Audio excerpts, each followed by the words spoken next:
আপনারা মাঠে নাকি দল নির্বাচন করেন, তাতে আমরা সেই দিন নিশ্চিত ছিলাম আমাদের নেতা মুসা সাহেব মনোনয়ন নিশ্চিত। আজকে তিনি মৃত্যুবরণ করেছে। আমরা এই কারণে আজকে তারই যোগ্য উত্তরসূরি আমরা শাহীনকে মনিরামপুর থানার আমরা এই ধানের শীষের পক্ষে গণজোয়া সৃষ্টি করার জন্য আজকে আমরা পথ সভা শুরু করেছি। আমি আপনাদেরকে বলতে চাই, আমরা ইনশাল্লাহ আমি আমার কেন্দ্রের যত নেতাদের সাথে আলোচনা করেছি, তারা অনেকে আশ্বস্ত করেছে যে আপনারা মাঠে ময়দানে থাকেন।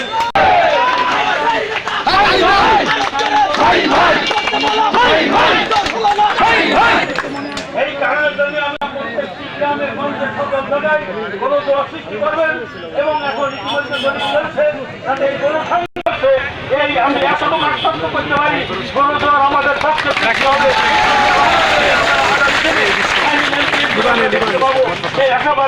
জাতীয়তাবাদী দল মনিরামপুরের পশ্চিম অঞ্চলের একটি অংশ কর্তৃক আয়োজিত আজকের এই সংক্ষিপ্ত পথসভার সম্মানিত সভাপতি সহ পশ্চিম অঞ্চলের প্রত্যন্ত অঞ্চল থেকে আগত সকল নেতৃবৃন্দকে জানাই আমার প্রাণের সংগঠন বাংলাদেশ জাতীয়তাবাদী দল মনিরামপুর উপজেলা পক্ষ থেকে আন্তরিক শুভেচ্ছা ও সালাম।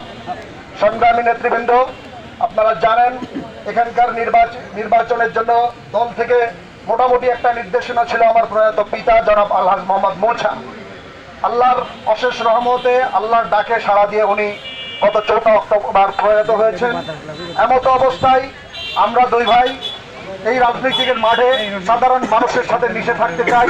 সবার কাছে উদাত্ত আহ্বান, আমরা রাজনীতিতে এসেছি, যদি আমাদের কোনো ভুল ত্রুটি থাকে, আমার বাবার যদি কোনো ভুল ত্রুটি থাকে, আপনারা সবাই তাকে ক্ষমা করে দিবেন এবং সবাই আল্লাহর কাছে দোয়া করবেন যেন মহান আল্লাহ পাক রব্বুল আলামিন আমার আব্বাজানকে জান্নাতুল ফেরদাউসের মেহমান হিসেবে কবুল করেন। সবশেষে আমি আপনাদেরকে এতটুকু আশ্বস্ত করতে চাই, আমার বাবা দীর্ঘ 50